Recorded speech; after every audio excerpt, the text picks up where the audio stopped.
নমস্কার বন্ধুরা, আজকে আবার নিয়ে আসলাম নতুন দুটো রেসিপি। টমেটো দিয়ে কাঁচা মুগের ডাল করব আর পনির আলুর তরকারি করব। ভিডিওটা শুরু থেকে শেষ পর্যন্ত আপনারা দেখতে থাকুন। তার আগে একটা মশলা করে নেব। দিয়ে দিলাম টমেটো, 5টা কাজু বাদাম, কটা কাঁচা লঙ্কা, আদা আর 4 মগজ, 2 এলাচ আর দারচিনি দিয়ে আমি মশলাটা পেস্ট করে নেব। মশলাটা আমার পেস্ট হয়ে গেছে। এবার প্রেশার কুকারের মধ্যে আমি দিয়ে দিলাম তেল আর দিলাম তেজপাতা, 2 শুকনো লঙ্কা, অল্প সর্ষে দিয়ে একটু নাড়িয়ে নেব। আমি মুগ ডালটা ধুয়ে জল ঝরিয়ে রেখেছিলাম, সে মুগ ডালটা দিয়ে দিলাম, 2 চেরা কাঁচা লঙ্কা আর টমেটো দিয়ে একটু ভালো করে নাড়িয়ে নেব। নাড়িয়ে দিয়ে দিলাম পরিমাণ মতো জল, তারপরে দিয়ে দিলাম স্বাদ মতো লবণ, সামান্য হলুদ দিয়ে একটু নাড়িয়ে নেব। আমি কাঁচা মুগের ডালটা টমেটো দিয়ে প্রেশার কুকারেই করছি বন্ধুরা, একটা সিটি দিলে আমার ডালটা হয়ে যাবে। এদিকে আমি কড়াইতে দিয়ে দিলাম তেল, দিয়ে আমি পনিরটা একটু কড়া করেই ভাজবো।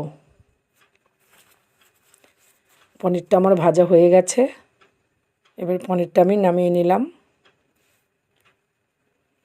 ওই তেলেই আমি আলুটা আবার ভেজে নেব। দিয়ে দিলাম লবণ, হলুদ দিয়ে আলুটা আমি ভালো করে ভেজে নেব। এদিকে দেখুন আমার ডালটা হয়ে গেছে, একটা সিটি পড়ে গেছে, আমার টমেটো দিয়ে কাঁচা মুগের ডাল হয়ে গেছে। ডালটা দেখুন কেমন হয়েছে।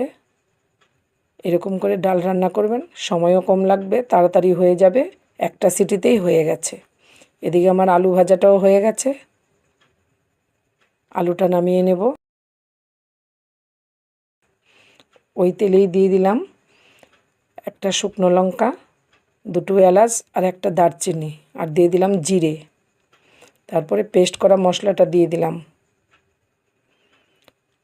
একটু নাড়িয়ে নেব। তারপরে গুঁড়ো মশলা দিয়ে দিলাম, একটু জিরে গুঁড়ো, ধনে গুঁড়ো আর কাশ্মীরি লঙ্কার গুঁড়ো আর একটু হলুদ দিয়ে একটু ভালো করে এগুলো মিশিয়ে নেব, যাতে মশলাটা পুড়ে না যায়। আমি মশলা বাটি ধোয়া একটু জল দিয়ে দেব। এবার ভালো করে আমি মশলাটা কষিয়ে নেব। দেখুন বন্ধুরা, মশলাটা আমার ভালোভাবে কষানো হয়ে গেছে, মশলা থেকে তেলও ছেড়ে দিয়েছে। এবার দিয়ে দিলাম ভেজে রাখা আলু। আলুটা দিয়ে আবার একটু মশলার সাথে ভালো করে মিশিয়ে নেব। তারপরে দিয়ে দিলাম ভেজে রাখা পনির। পনিরটা আমি মশলার সাথে মেশাবো বলেই পনির আমি একটু কড়া করে ভেজেছি বন্ধুরা, আপনারা চাইলে একটু হালকাও ভাজতে পারেন। তারপরে দিয়ে দিলাম পরিমাণ মতো জল, স্বাদ মতো লবণ, একটু গরম মশলা, একটু চিনি দিয়ে আবার একটু নাড়িয়ে নেব। দেখুন আমার পনিরের তরকারিটা হয়ে গেছে। আশা করি আপনাদের কাছে ভালোই লাগবে আমার এই আলু পনির তরকারি আর টমেটো দিয়ে কাঁচা মুগের ডাল। আজকে এই দুটো রেসিপি আপনাদের কাছে কেমন লাগলো কমেন্ট করে জানাবেন।